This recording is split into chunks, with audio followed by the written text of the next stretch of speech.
A continuación, Economía en 3D.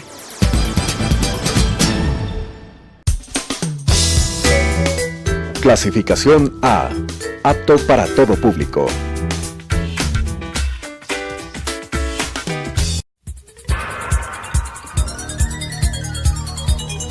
Las opiniones vertidas en este espacio por la producción y dirección del programa son de exclusiva responsabilidad de sus autores y de quienes intervienen en ellos.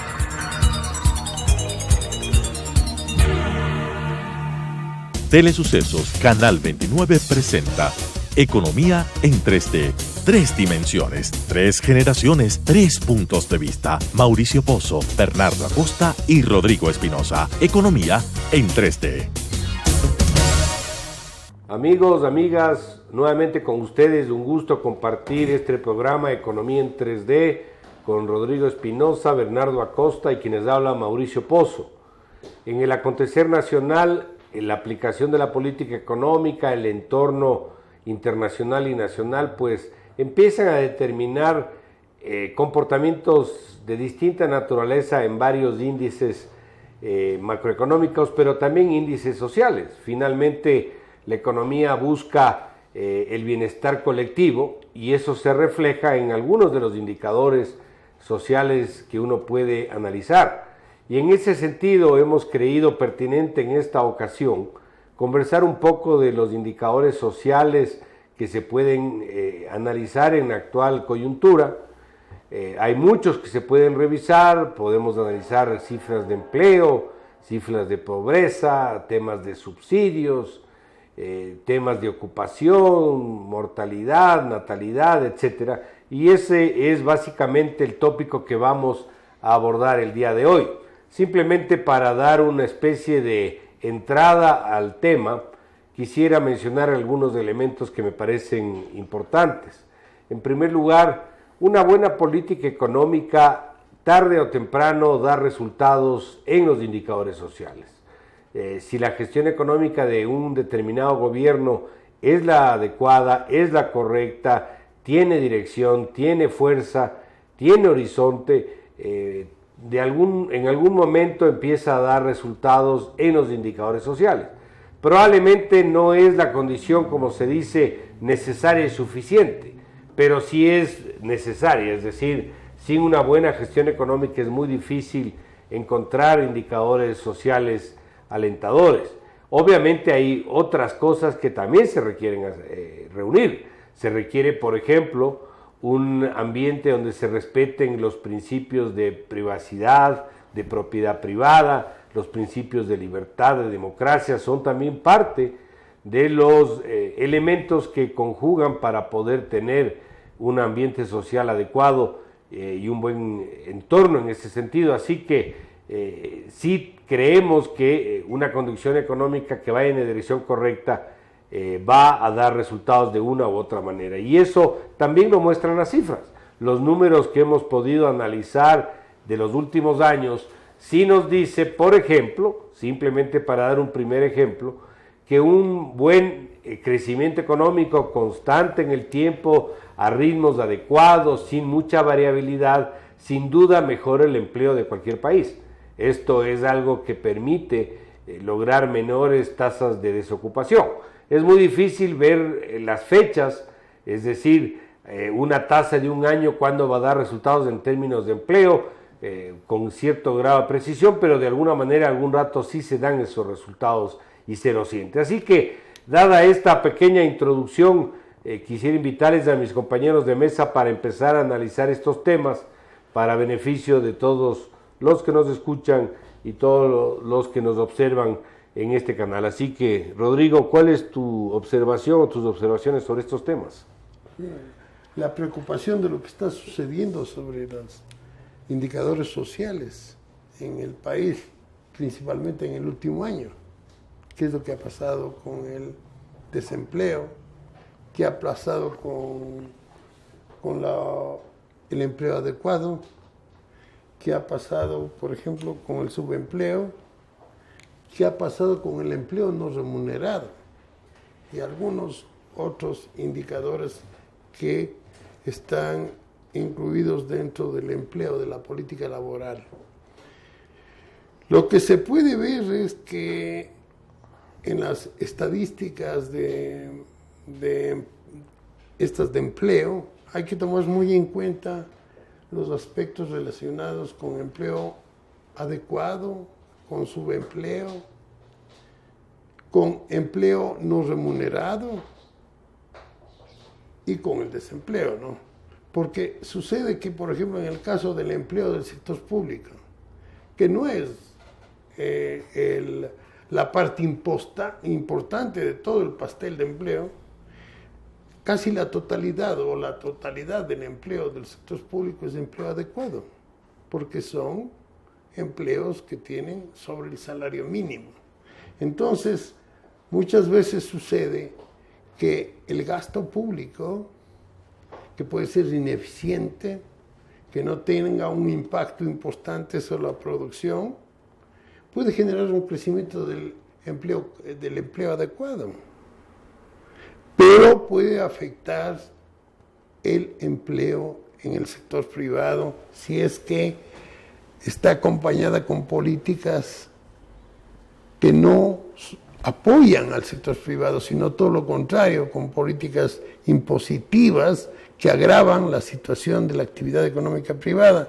Y ahí lo que sucede es que el empleo adecuado del sector privado cae, ¿no?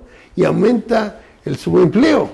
Entonces, tomar en cuenta solamente las cifras de desempleo no es importante. Hay que tomar en cuenta algunas cosas que transversalmente tienen que ver con el asunto de empleo. Por ejemplo, para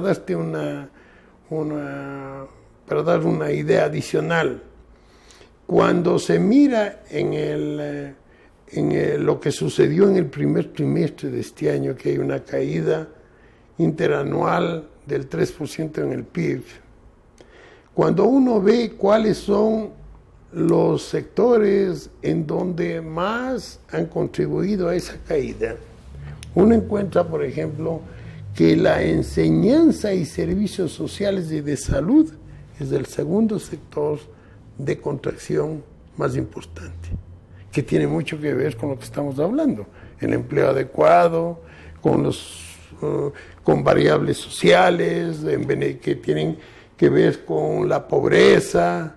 Entonces, el análisis debe ser un poquito más integrado, ¿no?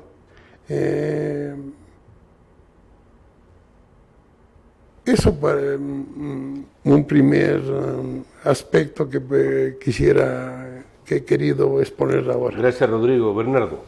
Mauricio, yo creo que deberíamos, para este programa, enfocarnos en dos temas de pronto. El uno es qué ha sucedido con las variables sociales a lo largo del último decenio, cómo han evolucionado, han ofrecido mejores resultados para la población que lo que ocurría en el periodo previo al gobierno del presidente Correa o en comparación a países vecinos, qué ha pasado con esas variables para tener una referencia de qué está pasando o qué ha pasado durante este decenio. Y la otra es, dada la coyuntura que estamos viviendo de contracción económica, qué está pasando y qué deberíamos hacer para procurar, de cierta manera, tener un control de daños y que la población marginal y vulnerable se vea lo menos afectada posible. Yo vi que tienes unos datos de primer nivel ahí, así que esa primera parte de qué ha sucedido durante este decenio del gobierno del presidente Correa voy a dejar para que tú la expliques, dado que tienes la información. Pero quisiera hacer un comentario que me parece pertinente respecto a la coyuntura. En este momento en el que la economía se contrae y como consecuencia se reducen las plazas de empleo, porque hay menos generación de riqueza, si es que alguna reforma jurídica se debiera llevar a cabo, creo yo, debería ser una reforma legal del mercado laboral que permita que se dinamice el mercado, que sea más flexible, porque lo que se debe defender sobre todo son las plazas de empleo, no el ingreso. Soy muy, muy específico en eso.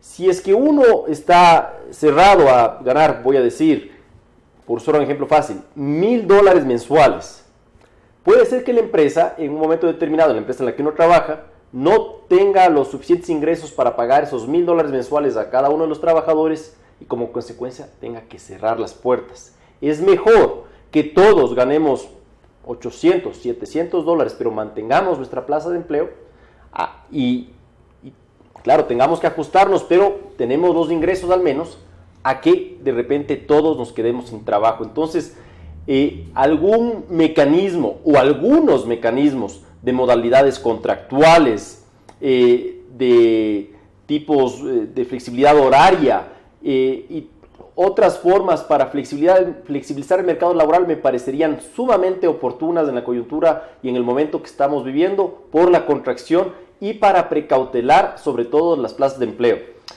Y la formalidad además, porque lo que pasa es que uno pasa a ser desempleado seguramente por unos días nada más.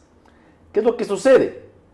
Uno es desempleado durante unos días porque a la semana o a las 2 semanas tiene que salir al subempleo a ganarse la vida haciendo lo que pueda, pero encuentra algún modo de subsistencia.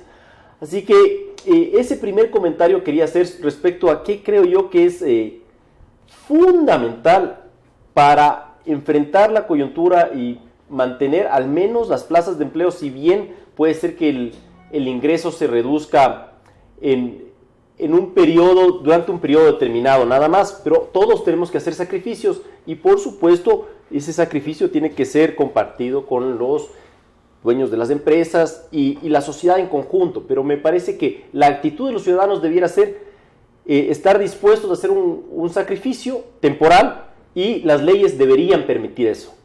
Gracias, Bernardo. Tal vez para dar un poquito de información numérica de lo que ha acontecido en la última década y media, pongámoslo así.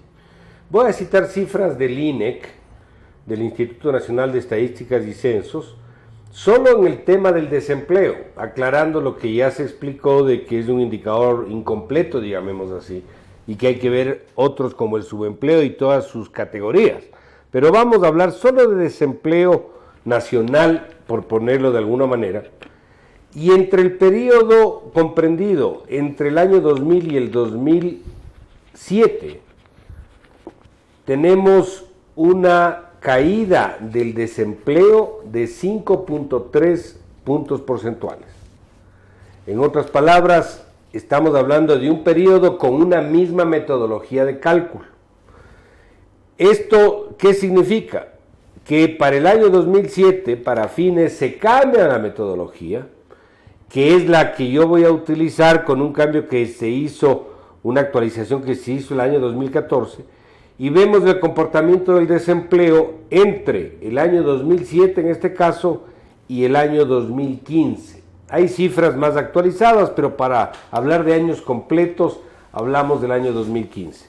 ¿Cuánto es la caída en esta segunda etapa del periodo? 0.2 puntos porcentuales, es decir, prácticamente midiéndolo obviamente de punta a punta, no tenemos mayor variación. Hay un crecimiento inicial, hay una caída posterior y hay un crecimiento en la última etapa. Obviamente el 2016 ya muestra tasas de desempleo más altas, precisamente por la recesión económica que está atravesando el país, en cuyo caso el desempleo entre el periodo 2007 al 2016 en la práctica, lejos de caer, habrá subido. Y esto obviamente sí nos debe llamar a pensar que cómo es que esto puede ocurrir en un periodo que disfrutó del 85% de los recursos de todo el periodo. Y claro, aquí uno de los elementos que creo que pueden discutirse es el relativo a si las reducciones iniciales del desempleo se debieron a una contratación importante del sector privado o fue más bien el sector público. Yo diría más bien la segunda de las etapas o de las alternativas. ¿Y por qué razón?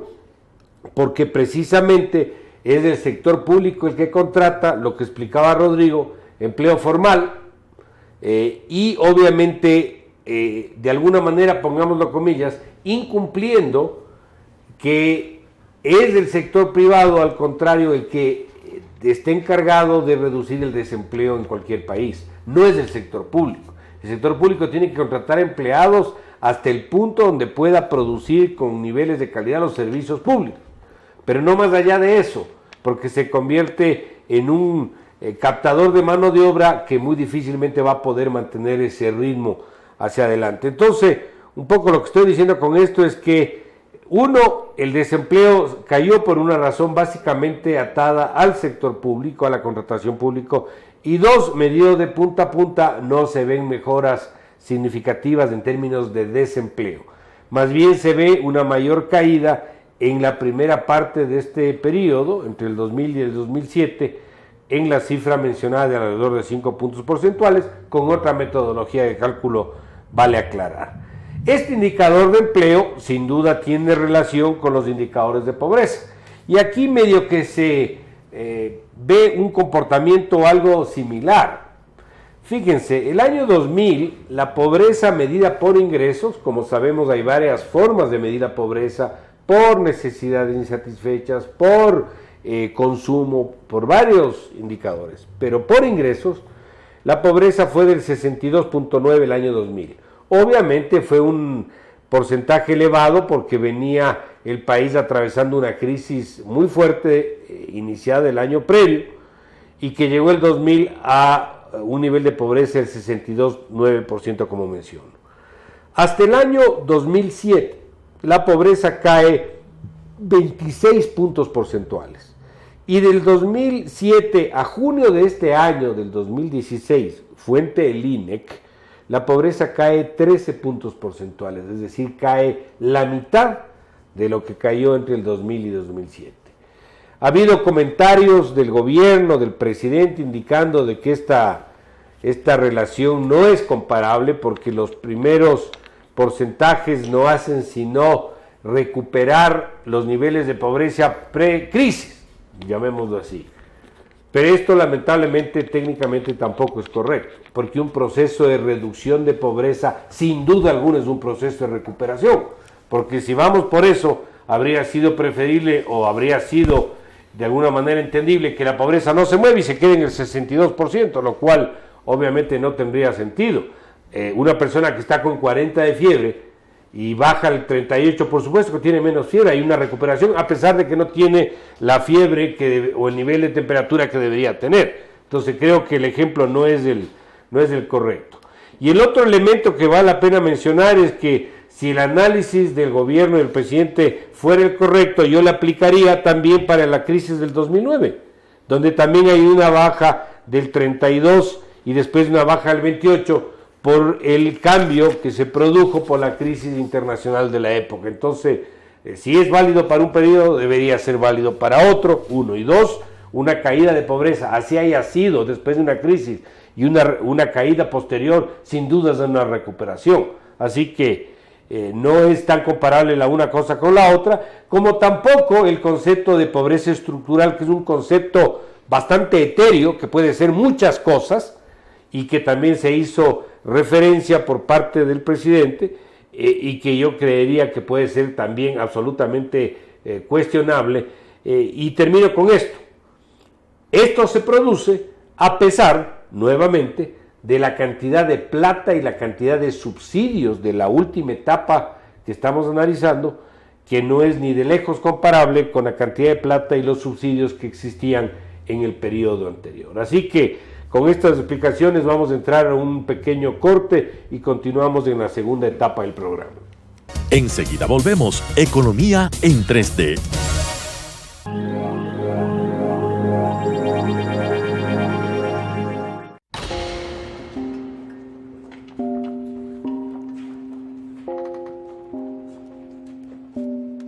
Diferentes palabras describen diferentes personas. Pero ante la ley, hay una palabra que se ajusta a todos. Derecho humano número 7. Todos somos iguales ante la ley. ¿Qué son los derechos humanos? Infórmate en jovenesporlosderechoshumanos.org.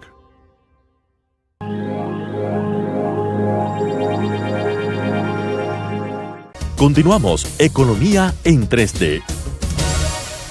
Nuevamente con ustedes, estimados amigas, amigos, en este programa Economía en 3D, 3 dimensiones, con Rodrigo Espinosa, Bernardo Acosta y quien les habla, Mauricio Pozo. Habíamos iniciado el análisis de los indicadores sociales sobre algunas explicaciones dadas por mis colegas de mesa, y en el caso personal mío, pues que traté un poco los números en términos de empleo y en términos de pobreza. Así que vamos a continuar con este análisis. Por favor, Rodrigo. Mira, adicional a los datos que tú diste, yo tengo una información. Del año 2001 al 2006, el precio promedio del barril del petróleo fue de $31.5 por barril. El PIB en promedio creció en 4.8% anual. Y la pobreza bajó en 3.5% anual. Las cifras. Del 2007 al 2015, el precio promedio del barril del petróleo fue de 76.20 centavos. O sea, subió de 31.5 en el periodo anterior a 76.2.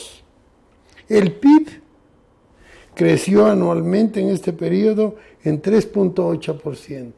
O sea, inferior a lo que creció en el otro periodo del 2001 al 2006, que creció en 4.8%, con un precio de barril de petróleo casi el doble, más que el doble que el precio promedio anterior.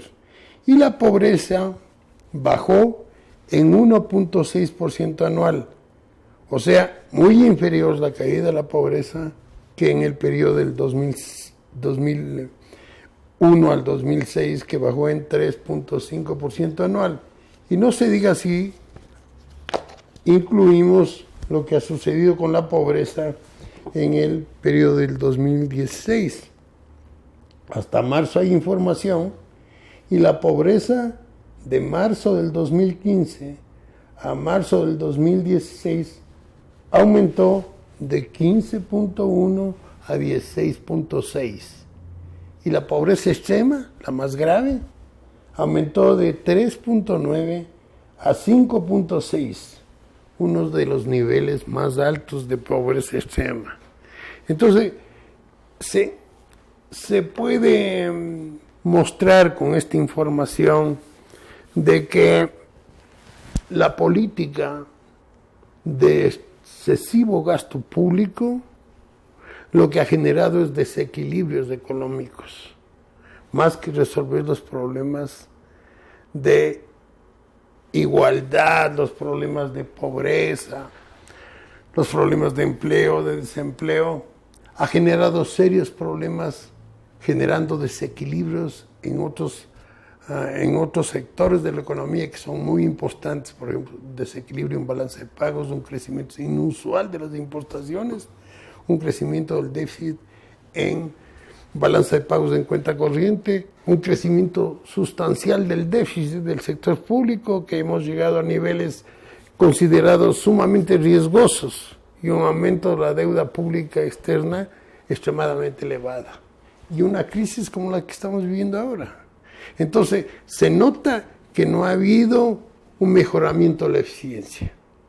Respecto a lo que Bernardo señalaba, por ejemplo, de la necesidad de que nosotros deberíamos ver una política laboral más flexible a fin de incrementar el empleo, también hay una potencial posibilidad de mejoramiento de los niveles sociales si es que el sector privado mejora la productividad, porque nosotros estamos muy lejos de producir eficientemente. Eso se ha podido mostrar, por ejemplo, con lo que sucede en el sector rural, en la agricultura, que pequeñas intervenciones en la agricultura introducidas con eficiencia generan un crecimiento importantísimo. El caso de las flores, el caso de los camarones, la producción ahora de espárragos, de legumbres, con tecnologías adecuadas. O sea, hay un campo importantísimo para mejorar la productividad, y eso también tenemos que analizar y apoyar para que el sector privado sea mucho más eficiente de lo que realmente es. Gracias, Rodrigo. Bernardo. creo que un tema clave que parecería que no se consideró durante los primeros años del gobierno del presidente Correa, o durante la mayoría de años del gobierno del presidente Correa, es la sostenibilidad. ¿A qué me refiero concretamente? Los mejoramientos en la calidad de vida, por llamarlo de alguna manera, los incrementos salariales en algunos casos, o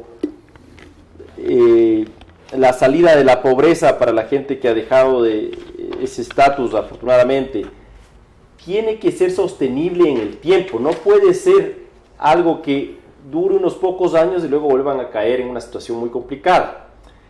Y hago referencia a esto, en primer lugar, basado en los datos de los incrementos del salario básico. Me voy a permitir referirme a algunos años.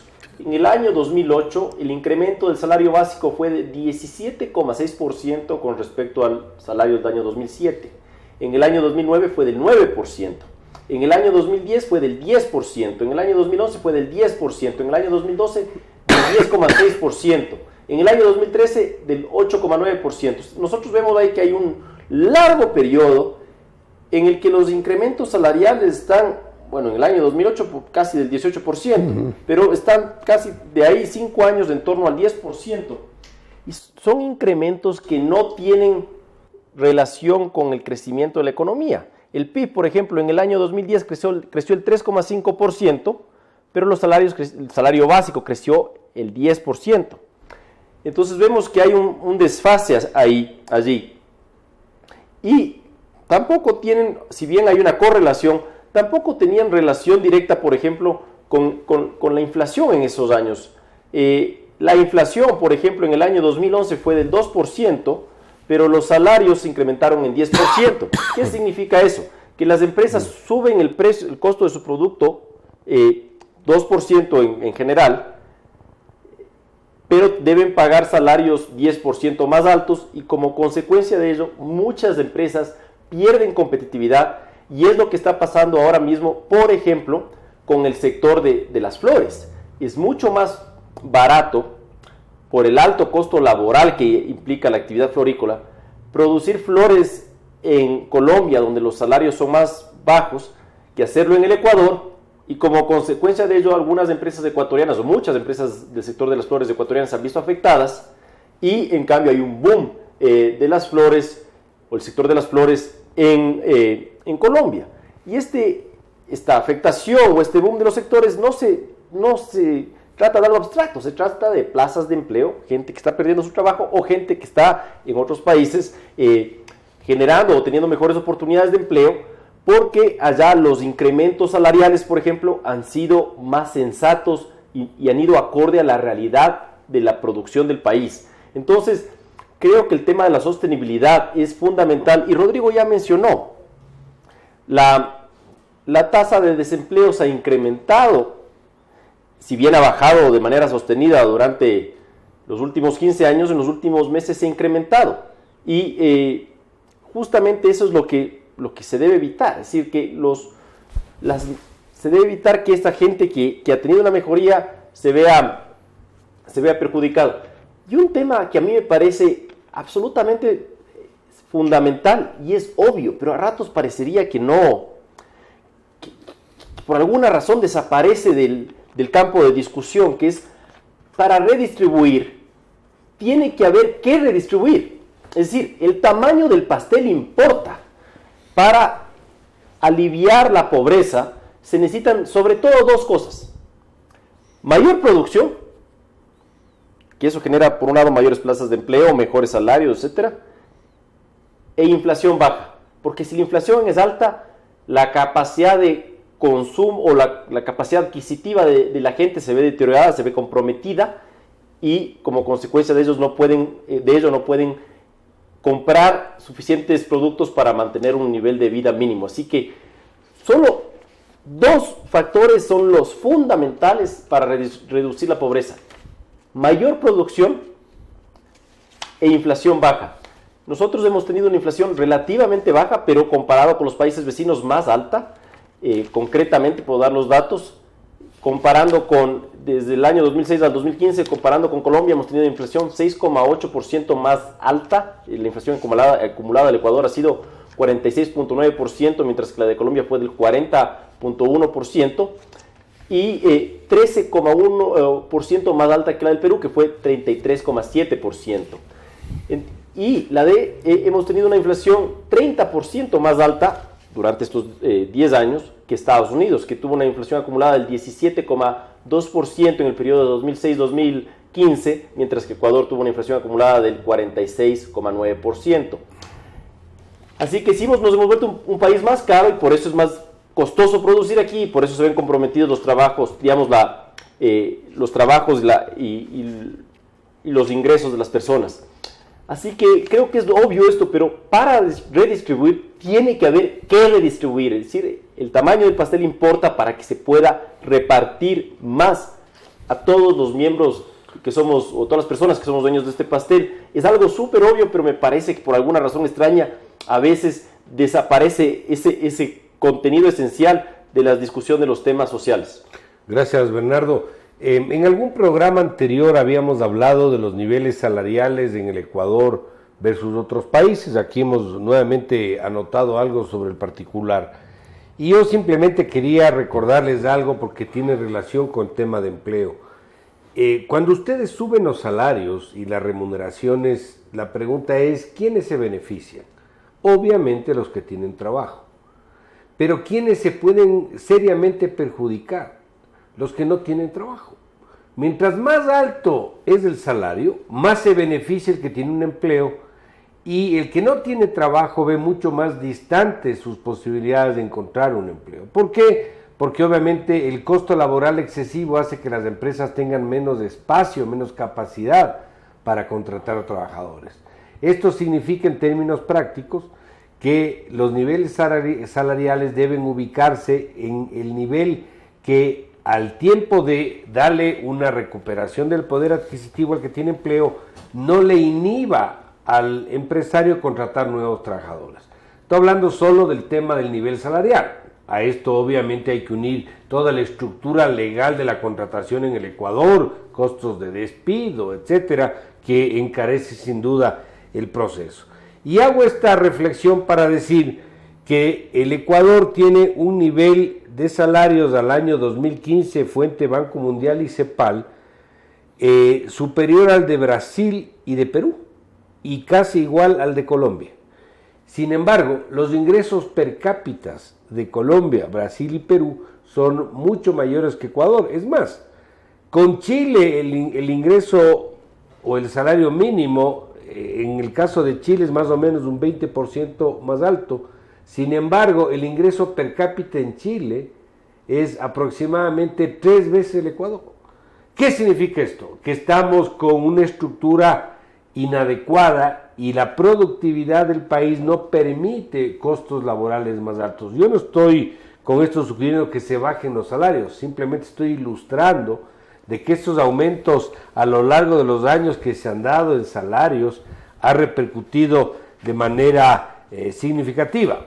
Y en el sector público es mucho más, yo diría, preocupante el tema que acabo de explicar, porque haciendo un comparativo entre el año 2004 y 2014, la fuente de CEPAL también, ¿cuánto pesan los sueldos y salarios con respecto al PIB?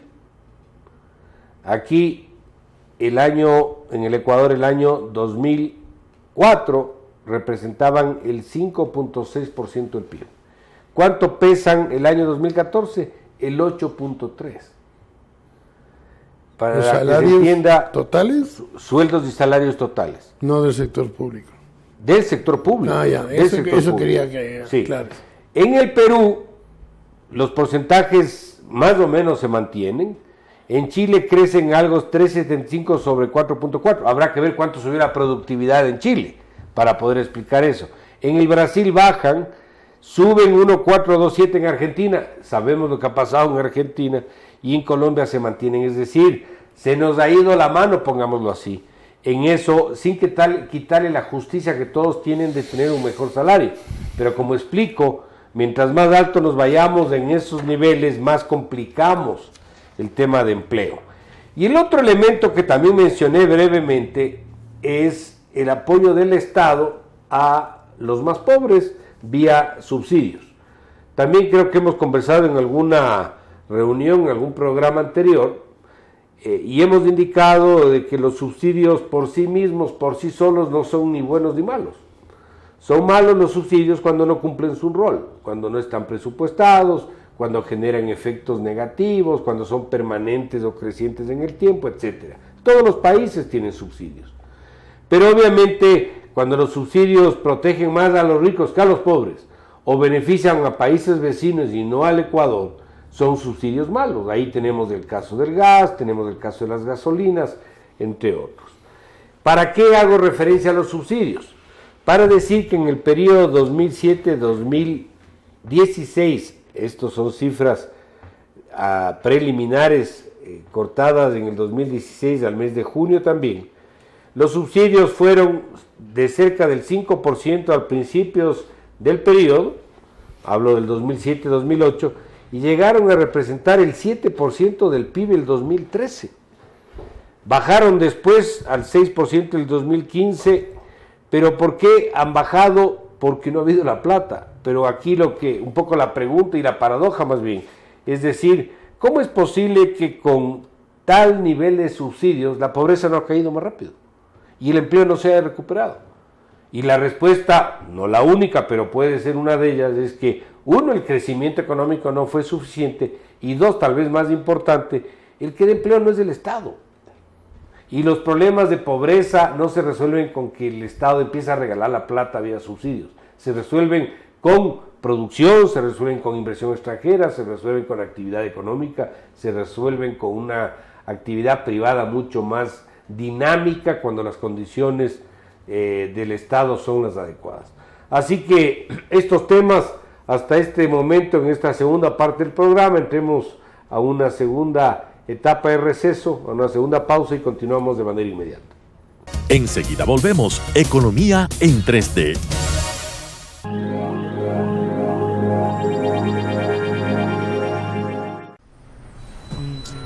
Yo, this is a story about human rights. For those that don't know, you need to. Yo, a starving artist, but his lyrics sold worldwide. His friend and manager was a snake in disguise, and he was bitten. His song sold without his permission. Saw his record on the shelf, the snake had stolen his vision. But knowing his rights, he could protect himself. Fair treatment by fair courts, he got the law to help. The other dude just sunk weak, looked like a punk, could hardly open his mouth to speak, popping that junk. You better get up, stand up, if you've been done wrong. You better stand up for your rights like that Marley song. Get yourself represented, lawfully defended. Know your human rights, don't ever surrender. No, don't ever surrender. Yeah. Let's go.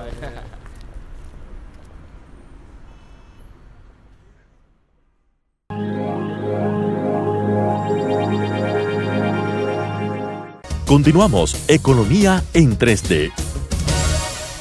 Nuevamente con ustedes, estimados amigas, amigos, en este programa Economía en 3D, 3 dimensiones, 3 generaciones de economistas, Rodrigo Espinosa, Bernardo Acosta y Mauricio Pozo quienes habla, en esta ocasión comentando sobre indicadores sociales, sobre distintos ángulos, variables de distinta naturaleza. Hemos abordado temas de subsidios, de empleo, hemos abordado temas también de pobreza. Creo que hay muchos otros más que podemos desarrollar, así que cedo la palabra a Bernardo para que nos un poco alimente con otras indicaciones. Quería en primer lugar hacer un comentario respecto a lo que mencionaste, Mauricio, de la proporción de sueldos y salarios del sector público con respecto al PIB. Decías, en el Ecuador eran el 5,6%, los sueldos del sector público significaban el 5,6% del PIB en el año 2004 y significaron el 8,3% del PIB en el año 2014, es decir, hubo un incremento de 2,71% en la participación de los sueldos y salarios del sector público en relación al tamaño de la economía. Mientras que en países como en Perú, el incremento fue de 0,08, es decir, prácticamente no hubo un incremento. En Colombia hubo un incremento de 0,1 y en Brasil hubo una reducción, de hecho, en la participación de los sueldos del sector público en relación al tamaño de la economía. Pero ¿a qué quiero ir con esto en realidad? A la importancia del equilibrio. Yo creo que el Estado ecuatoriano, sin lugar a dudas, la comparación que ha hecho Mauricio con los países de la región, que mencionó más países Mauricio, de hecho, demuestra que el Ecuador se disparó. El gobierno ecuatoriano, de hecho, el tamaño del gobierno ecuatoriano pasó de significar alrededor del 20% del PIB, 21% del PIB en los primeros 6 años de la década de los 2000, a significar hasta el 44% del PIB en el año 2014. Y claro, eso significó un gasto muchísimo más alto en sueldos y salarios, que claro, es gente que no produce mucho, que más bien genera consumo y puede generar inflación y otros desequilibrios, por ejemplo, en el sector externo. Y al respecto me permito mencionar una cifra complementaria. En el año 2006 el sector público gastó 3.162 millones en sueldos y en el año 2015 gastó 9.904 millones, casi 10.000 millones en sueldos, un incremento de 3 veces en el gasto en sueldos en el sector público. Y claro, el gasto corriente se incrementó hasta significar el 29% del PIB. Y es un Estado cuya operación es sumamente cara. Antes el gasto total era el 20% del PIB, ahora el gasto corriente es 29% del PIB. Y no se contrae, es muy difícil contraerlo, de hecho se ha incrementado 5% en los primeros 6 meses de este año el gasto corriente. Y eso nos pasa factura porque ahora el Estado es muy pesado y a pesar de las reformas tributarias, a pesar del endeudamiento, el Estado sigue acumulando atrasos y sigue siendo una carga para la sociedad. Y por eso es que los indicadores sociales no se mejoran a pesar de todos estos esfuerzos que hemos hecho la sociedad para mantener al sector público, porque eso parecería que la sociedad ahora vive para que pueda operar el sector público. Una reflexión adicional respecto a lo que mencionaste, Mauricio, de los subsidios. Yo creo que la meta de toda persona y de toda sociedad sería ser lo más independiente, lo más autónoma, o si quieren usar un término que se utiliza mucho en temas de Estado, lo más soberana posible. Y mientras más subsidios te dan, más dependiente eres del subsidio. Entonces sí, me parece muy bien que existan ciertos subsidios temporales focalizados y que haya un análisis constante de esos subsidios y que la gente vaya dejando de usar esos subsidios. En realidad, el éxito del subsidio está en cuánta gente deja de usar el subsidio porque ya no lo necesita, no en cuánta gente está accediendo al subsidio. Así que me parece que como país deberíamos hacer un análisis mucho más riguroso del efecto que están teniendo los subsidios para que la gente mejore sus condiciones de vida y de cuánta gente va dejando el subsidio, va abandonando el subsidio. Y si es que no da resultado, habría que modificar el subsidio, porque ese es en definitiva el objetivo primordial de los subsidios, es una asistencia temporal para aliviar una situación difícil de algún grupo determinado. Por ejemplo, ahora mismo con los damnificados del terremoto, están recibiendo un subsidio en los albergues, alimentación, etcétera, pero la medida adecuada sería, o la medida interesante sería, cuánta gente está dejando los albergues porque se está reincorporando a la vida productiva y a la vida normal, por calificarlo de alguna manera. Mientras más gente salga, mejor. Significa que más gente se está reintegrando a la sociedad y está pasando a tener una vida normal y productiva nuevamente. Esto simplemente para hablar de la importancia de ajustar nuevamente el Estado para que no sea una carga para la sociedad y que la economía pueda ser más dinámica. Mientras más dinámica es la economía, más gente se va a ver beneficiada y mejores condiciones para todos los ciudadanos va a haber.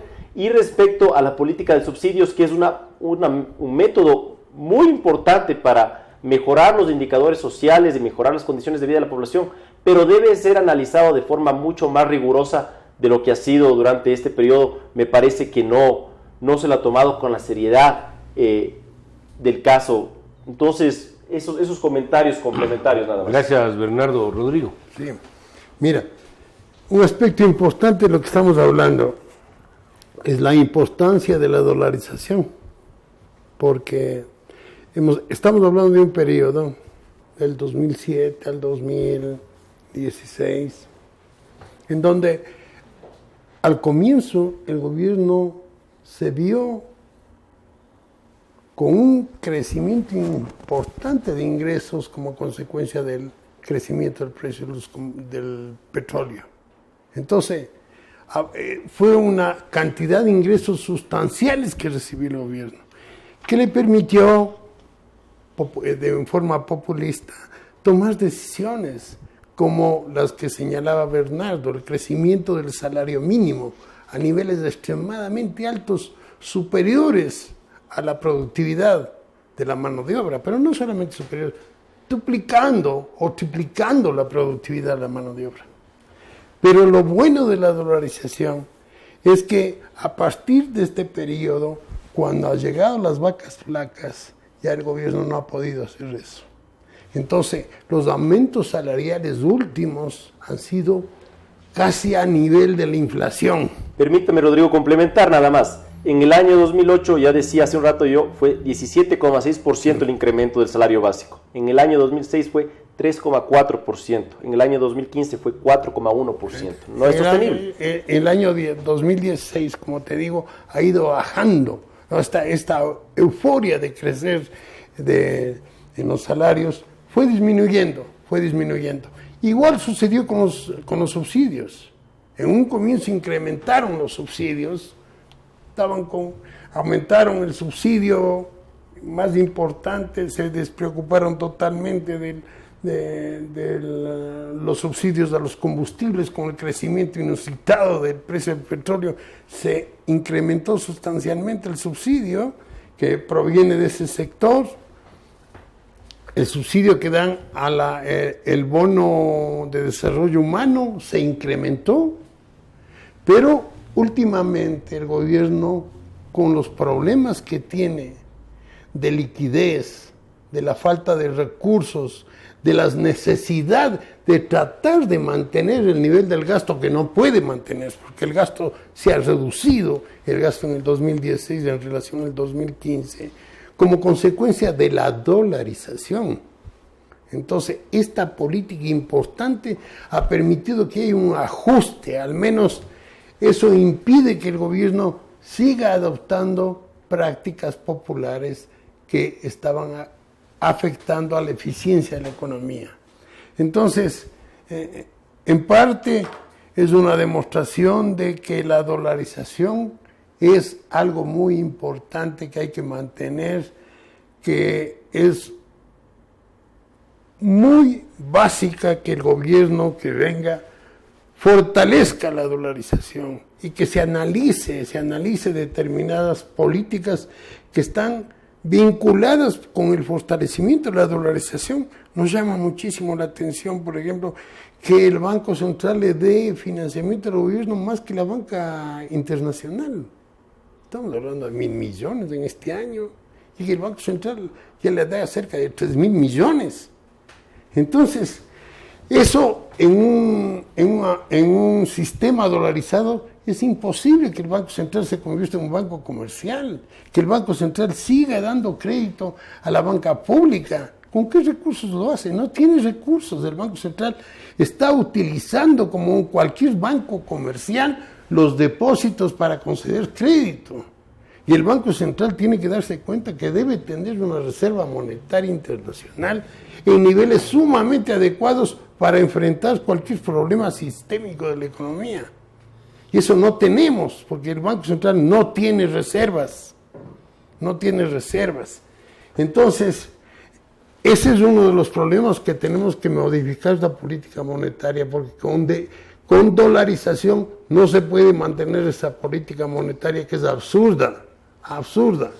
Entonces, como decía, yo creo que el gobierno ahora está enfrentando, tiene un cuello importantísimo, un obstáculo importante para el gobierno para seguir gastando, es la dolarización. No puede emitir verdes. Entonces tiene problemas. Creo que algo que puede salir como una suerte de conclusión de lo que estamos conversando es que las políticas económicas no pueden estar dirigidas a pasar la coyuntura o pasar el bache. Tienen que ser de alguna manera diseñadas, estructuradas y aplicadas para que los beneficios sean permanentes y de largo plazo. ¿Quién contrata obreros en el Ecuador? El sector privado. El sector público no contrata obreros, el sector público contrata personas con tercer y cuarto nivel de calificación. El que se reduzcan las tasas de desocupación porque el sector público ha sido muy activo contratando gente, lo que hace es a la gran masa no toparle, porque esa gran masa es la que no va a tener acceso a esos trabajos porque obviamente no tiene el nivel de instrucción necesario para poder acceder a ese empleo. Entonces, las políticas públicas, por ejemplo, en empleo, tienen que sustentarse en un sector privado que crezca de manera constante, permanente, a lo largo de los años, a lo largo de las décadas, para de esta manera poder hacer que la caída del desempleo sea sostenible y no ver que los cambios que se producen en los niveles de empleo tengan estos picos y estos crecimientos hacia abajo o hacia arriba, producto precisamente de la falta de sostenibilidad de las finanzas públicas y en este caso de las políticas públicas. Entonces, desde el punto de vista de la aplicación, creo que ese es un elemento fundamental. El otro punto que me parece importante es algo que mencionamos al principio del programa, que es sin una buena política económica, obviamente por un lado o por otro, le rebote el problema al sector privado y a los indicadores de empleo o en general a los indicadores sociales. ¿Qué pasa cuando un Estado gasta mucho? Que hemos repetido hasta la saciedad desde el inicio de este programa. Cuando un Estado gasta mucho, lo que hace es desplazar inversión privada. Esa inversión privada que no se da porque el Estado capta la mayoría de los recursos de la economía. Y esto hace pues que el sector privado no pueda contratar los niveles de trabajadores o el número de trabajadores que debería ser lo que sea adecuado, y de esta manera los niveles de desempleo no se bajan, no se reducen o no se mantienen bajos de manera sostenible a lo largo del tiempo. Entonces, en este caso, un problema de gasto público excesivo, con todas las aristas que esto significa, como lo que ha mencionado Rodrigo, de esa necesidad voraz de recursos que termina convirtiéndole al Banco Central en un financiador del gasto público, también tiene los impactos sociales que menciono, es decir, esos efectos de desplazamiento o esos efectos de sobreendeudamiento, porque el sobreendeudamiento no es que se endeuda, como también hemos mencionado aquí, los funcionarios actuales del gobierno. Le están endeudando al Ecuador, le están endeudando al país y le están endeudando a todos los ecuatorianos que todos los días nacen y que ya nacen con una deuda que tiene que de una u otra manera pagar. Y esto obviamente no sería importante si fuera endeudamiento privado, cada cual hace con su plata lo que cree que es lo correcto, pero en temas de finanzas públicas, lamentablemente no se ve que el cuidado sea una tónica de la administración de los recursos públicos. Así que una política económica que no sea sostenible, una política económica que no sea perdurable en el tiempo, que no se pueda mantener y que no tenga dirección y profundidad, más temprano que tarde genera problemas sociales y se deterioran los indicadores sociales. El gobierno que venga en funciones en el próximo mayo 2017, cualquiera que este sea, tendrá que poner como prioridad, creo yo, entre muchas, el que el programa económico, la política económica sea con un visor de largo plazo y que no busque corregir temas de coyuntura, sin darle una salida de largo plazo a la economía ecuatoriana, precisamente para que los indicadores sociales empiecen a mostrar no solamente una mejora, sino una sostenibilidad a lo largo del tiempo. Así que, lamentablemente, queridos amigas, amigos, se nos agotó el tiempo. Queremos agradecerles por su confianza, por habernos escuchado, habernos visto en la televisión, y en una próxima oportunidad pues estaremos abordando temas de coyuntura y de interés nacional. Queremos agradecerles su tiempo, el tiempo dispensado. Rodrigo Espinosa, Bernardo Acosta y Mauricio Pozo en este programa Economía en 3D. Muchas gracias.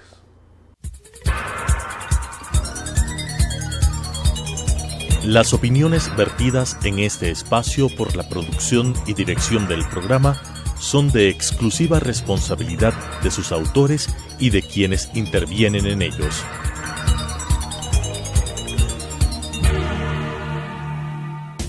Telesucesos Canal 29 presentó Economía en 3D.